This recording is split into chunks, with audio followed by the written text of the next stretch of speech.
My Little Western by Laurence Brown. Chapter 1. Once Upon a Time in the West. Pausing at the top of the mesa, Trixie looked down on the frontier village of Appaloosa and reflected briefly on the past year. She had been at the top of her game, wowing audiences with her repertoire of tricks, both magical and mundane. She had been the object of everyone else's affection and adoration. The world was her apple. And then she arrived in Ponyville. Her stay there had started the same as all the other stops before it. Her arrival had gathered in the curious, and then she started her act. As always, challengers had been drawn out by her boastful nature, and one by one she proved her excellence against them, demonstrating her greatness. It was only the latter, the very night to be exact, when things had fallen apart. How was she to know that the very creature she claimed to have vanquished actually lived so very close to Ponyville? Trixie shook her head in disbelief at the improbability of it all. Yet even her inability to do anything about it hadn't been the worst part of the night. No, it was watching since some other pony did what she couldn't do. Losing her wagon and her possessions during it all simply added insult to injury. After all, her things could be replaced, proof being what she had built all these miles behind her. She looked back at her new wagon. Sure, it lacked some of the finer touches her previous one had had, and she missed that she couldn't have it fold out to create a stage for her. But for the small amount of funds she had been able to raise, it was an excellent place to spend the nights in. The only complaint she really had was how much heavier it was than her old one.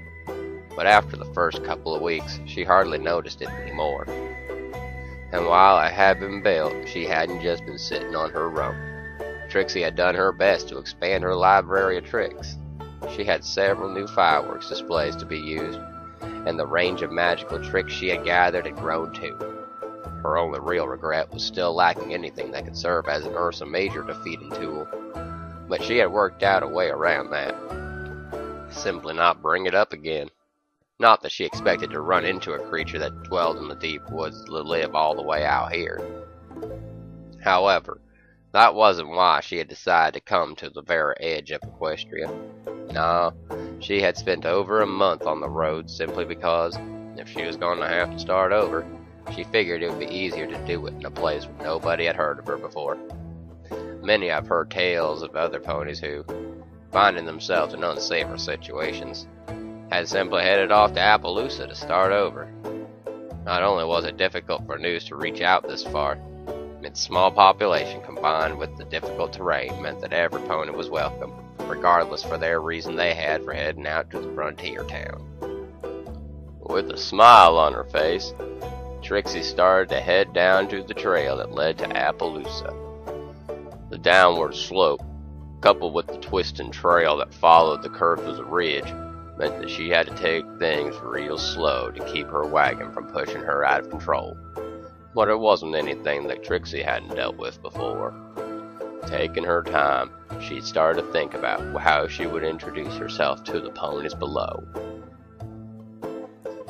Boss, we may have a problem here. Taking the binoculars away from his eyes, the skinny diamond dog held them out and waited for his leader to take them. After a brief delay, a magical aura surrounded the binoculars as they floated away from his hand and over to a gray unicorn who proceeded to look through the eyepiece. Well, well, well, what do we have here? Another unicorn? And one who looks like she may have some ability too. A scowl turned the corners of the unicorn's mouth downward. And today was looking to be perfect to put our plan into action. Oh well, no sense in rushing things. Let's just sit back and see what little Miss Magic there is capable of. The rest of the group, a pair of buffalo and one-winged Pegasus, made various sounds of irritation and quickly settled into a card game, while the unicorn and the diamond dog took turns with the binoculars, watching Trixie from afar. Behold, Appaloosans, the great and powerful Trixie! No, too straightforward, too blunt. Trixie muttered to herself as she carefully made her way down the trail. Maybe I should go for something a little bit more restrained at first. Ha ha ha! Of course not. Friends, Appalootians, Equestrians, prepare to be amazed by me, the great and powerful Trixie! Well, that's okay, but I don't think I want to use that one. Lost in her train of thought, Trixie missed the signs that a small rock slide had recently occurred. A scree and loose gravel covered the trail, and she was only made aware of it when her hoofs slipped on a loose rock. All thoughts of opening speeches were forgotten as she found her balance threatened not only by the unsure footing, but also from the heavy load that continued to push against her from behind. She scrambled and, for a moment, thought that she had successfully recovered. But then her legs shifted underneath her, and she was pushed into the ground by the wagon's momentum, using her and her harness, what she was attached to, as a brake. Had the ground underneath her been solid, or at least free of debris, Trixie felt certain that she would have escaped with just a dirty cloak and some skinned knees. Instead, she figured she now knew how a plow felt, being used to clear aside the mess on the road and allowing the wagon to slowly build up momentum. With a muttered curse, Trixie did her best to get her legs back under her to avoid being scraped into a bloody mess. It took a moment, but she was able to get back on her hooves. Looking briefly in front of her, she saw the trail take a turn to her left up ahead. If she couldn't get the wagon under control before then, she realized she would be pushed right off the edge. Sure, it wasn't a straightaway drop-off, but it was still steep enough that with her wagon still right behind her, she would very likely be pushed to her death. Searching her head for something, anything that would keep her from becoming the dead and mutilated Trixie, she finally had an idea come to her. Gathering up her magic, she got her legs underneath her, and before she was pushed over the edge, jumped and cast her spell. Using all the telekinesis that all the unicorns know, she first grabbed the harness shafts with her magic and lifted them upwards. In turn, this also lifted Trixie off the ground. While she was no longer being forcefully pushed under the dirt, she was also no longer doing anything to slow the acceleration of the wagon. With an audible effort, she increased the area of her spell, and soon she had the wheels of the wagon under her control. She tried to stop them at first, but realized she didn't have enough time to bring the wagon to a complete stop before reaching the corner, so she did the next best thing she could think of. When the wagon had reached the bend, she used all her magical might and turned the wagon so that it stayed on the trail. She allowed herself a brief shout of triumph at having escaped death, until she realized she wasn't safe yet. The trail still stretched out before her, with several more twists and turns to its route before reaching the bottom and opening up to the outskirts of Appaloosa. She considered dropping the spell, and in turn herself, to see if she could bring the wagon to a halt, but deemed it too risky. Instead, she kept her magic going and rode things out. By the end, she was about ready to collapse from the strain of maintaining such a draining spell for such a long time. But after seeing the crowd that had gathered to watch her unorthodox entrance into the town, she smiled. After all, if there was anything that Trixie was always ready to do, it was wow an audience. With a laugh, she let her wagon coast down the main road of the settlement, come to a slow stop, and only then did she lower herself back to the ground and dismiss the spell. All around her, the townsfolk were whispering to each other excitedly. Did you see that? I can't believe she didn't fall off the edge. What a gutsy thing to do. I don't think I could have done the same thing she just did. Amazing. Trixie soaked it all in, a smug look on her face. The crowd slowly parted to make way for a beige earth pony, wearing a black and red cowboy hat and a blue vest with a silver star pinned to it. Welcome to Appaloosa, ma'am, he said with a twangy accent. That was quite an entrance y'all made there. I'm Sheriff Silverstar at your service. With a huge smile, she replied, I am the great and powerful Trixie, entertainer of Equestria, master of many magics. I have come out here to put on a show for you that no pony will ever forget. Tonight, at sunset, come and watch me put on a show for the ages. At her declaration, excited murmurs raced through the crowd, with several ponies racing off to spread the news. All right, every pony, Sheriff Silverstar cried out, getting the crowd's attention. let's give the lady some room to get her stuff set up. It's still a few hours until sundown anywho. Why don't you all return to your business until it's time, you hear? A few complaints were uttered, but in general the crowd dispersed, heading back to their homes and jobs. The sheriff then turned to Trixie. Let me know if y'all need any help, or security for that matter. Security? Do you really think that the ponies here will be that eager to see me, the great and powerful Trixie? Well, a couple younger stallions may get a bit feisty, but that isn't what I'm talking about. We've had a few problems with outlaws the past month or so. No pony's been hurt yet, and they haven't managed to do anything but be a nuisance, but I reckon that's the only gonna last for so long, said the sheriff. Well, I'll certainly keep an eye out for ruffians such as those. The great and powerful Trixie thanks you for your warning. Now, if you'll pardon me, I need to make sure that all of my things are in order for my dazzling display later tonight. Pausing to take a second look around, she asked, Is there any place you would recommend me to set up my wagon? The sheriff paused to consider. Well, we do have a stage area over there, he pointed out with a hoof. Will that work? Ah, perfect! The great and powerful Trixie thanks you for your assistance. And now, if you'll excuse me. Without waiting for an answer, Trixie started moving her wagon towards the stage. The sheriff watched with an eyebrow raised, and then with a shrug walked off back to the jailhouse. The gray unicorn spat at the ground. Okay, boys, you can head back to camp if you want. I'm going to see if it's worth the risk to try anything today. The buffalo and the Pegasus both got up and walked away. What are you planning to do, boss? The diamond dog asked. The unicorn sat down behind a rock and raised the binoculars back to his eyes. Looks like our newcomer is going to put on a show later. She's already heading over to the stage. I think I'll stick around and do a bit of scouting, see what we might be up against. He turned briefly to look at the diamond dog. Just keep an eye on the others, would ya? I don't expect there to be any trouble, but with disappointment of not going ahead with things, they may be a bit touchy, if you know what I mean. The diamond dog gave a wheezy chuckle. I sure do, boss. I'll keep them in line if I have to. Good. Now head back on back. I may be here for quite a while. The sun seemed to race across the sky for Trixie. While she was happy about there already being a stage set up for her to use, she had grown so accustomed to using her old wagon as her performance center that she was unused to having to set things up ahead of time. With the old wagon, the fireworks had already been in place, the props ready to go with a simple press of a floor pedal. Here, she'd have to set everything up by hoof herself, and it was taking her much longer than she would have liked.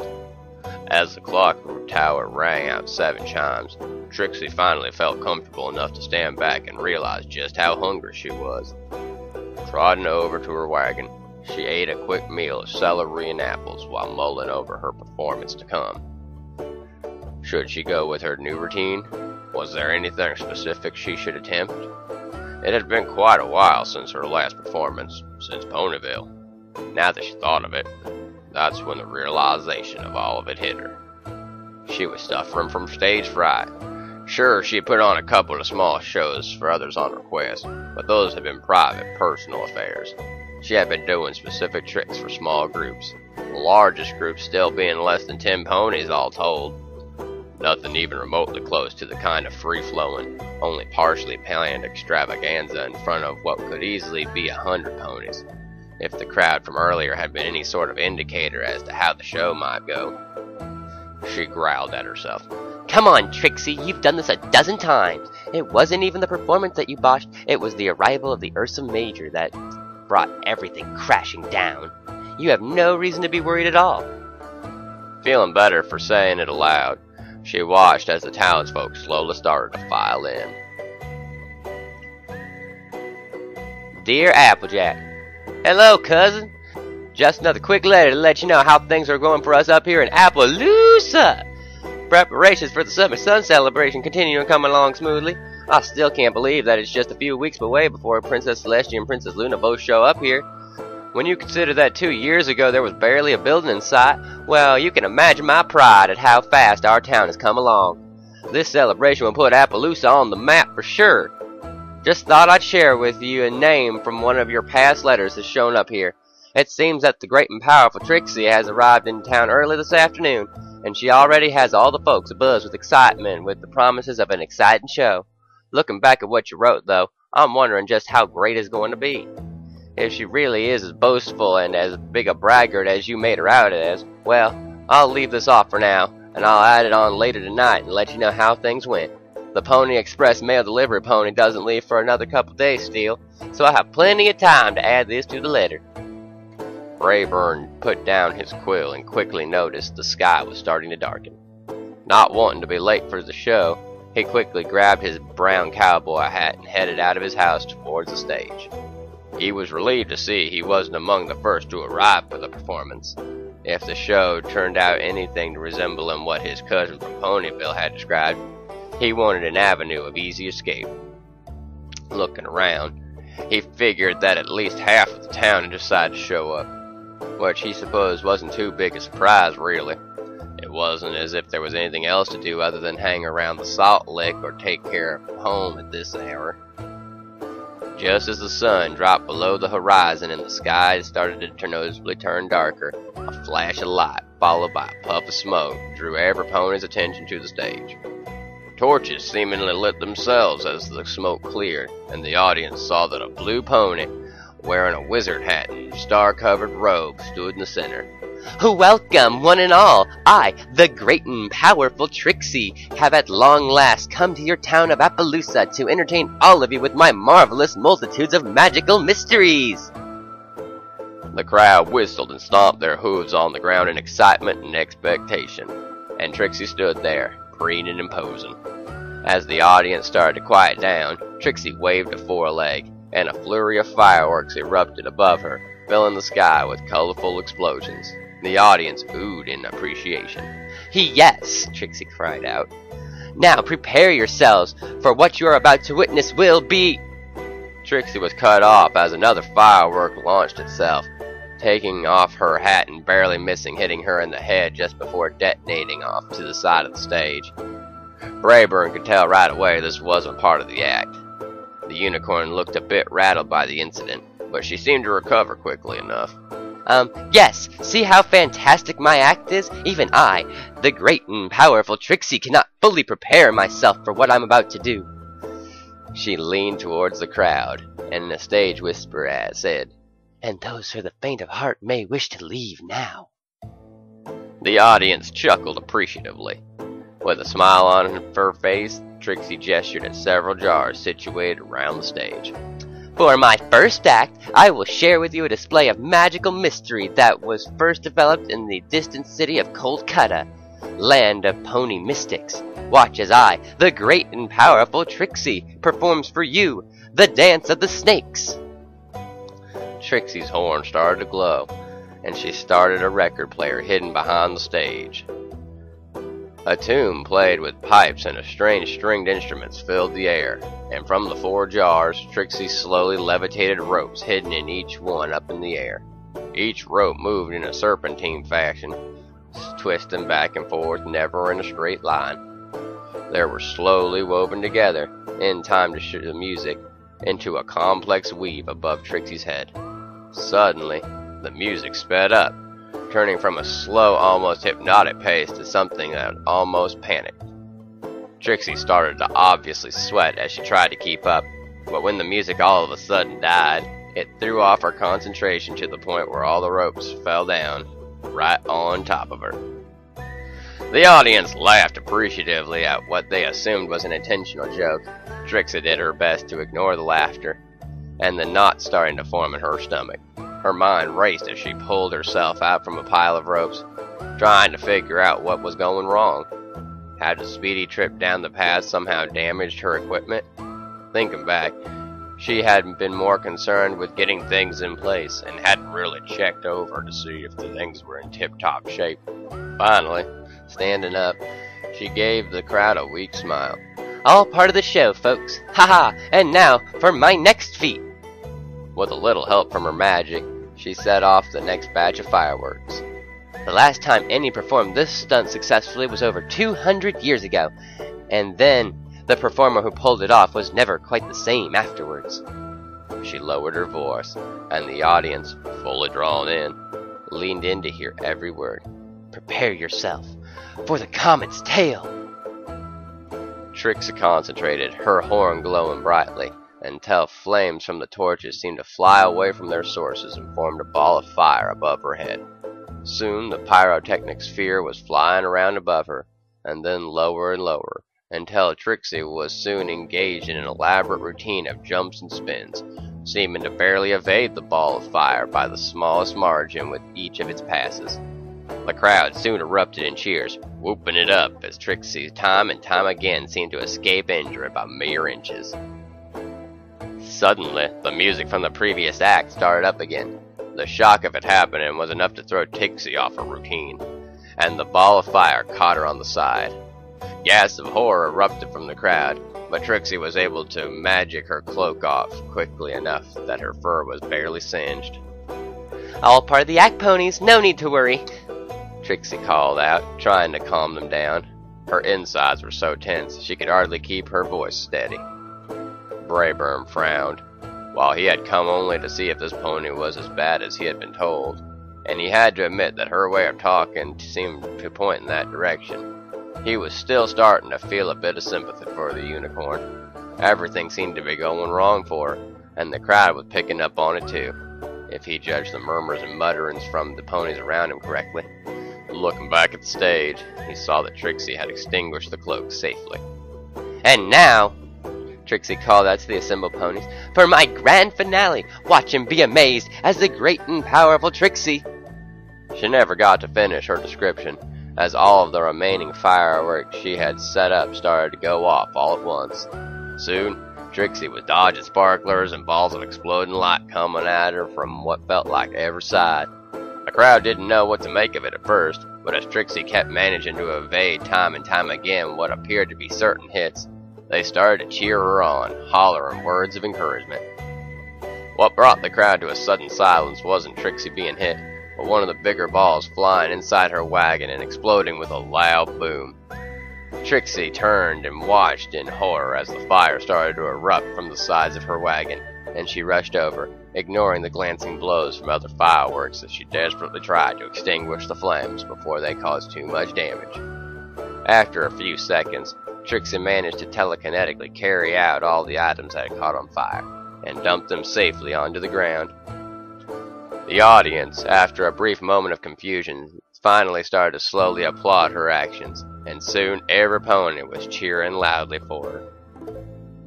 Trixie stared dumbfounded at the reactions. She wanted to scream at them, let them know that she had failed miserably, that every part of the performance had been flubbed, a disaster.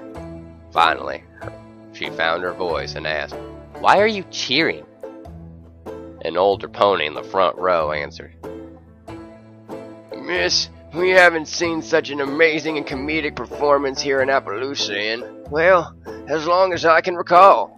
You've put on a smile on all our faces, and we're mighty thankful for that. Trixie blinked rapidly in disbelief. Her? Amusing? Comedic? Never. She was supposed to be revered, held up in high esteem, not to be laughed at. The show pony in her kept Trixie from erupting in anger.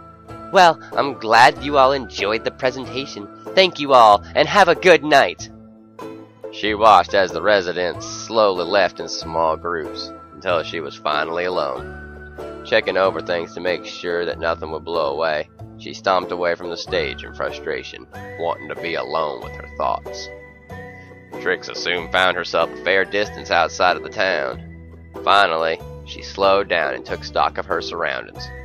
She had gone over a couple hills, and now Appaloosa was barely visible in the distance. Seeing she was alone, she allowed the frustration she'd been holding in to come out. Comedic? Amusing? Me, the great and powerful Trixie? How could they have mistaken my act for something so vaudeville? Well, if you want my opinion, it's because those Appalachians are a bald bunch of stuck-up freaks. A voice answered unexpectedly from above and to the side. Turning quickly, Trixie saw a gray unicorn stallion with a tan mane and tail, both ratty in appearance. Across his chest hung a bandolier, holding easily a dozen knives. They all think they're special and that any pony else as well. He slowly approached Trixie, and she gasped in horror as she saw on his flank, where his cutie mark should have been, there was a giant scar instead, showing signs of a terrible burn. Who are you? She asked. The pony chuckled. Forgive me, darling. It was rude of me just to sneak up on you like that and not even introduce myself. He slowly did an exaggerated bow. Folks around here call me the Coyote Colt, fastest spell in all of Appaloosa. Why don't you come with me? I think you and I need to discuss some things.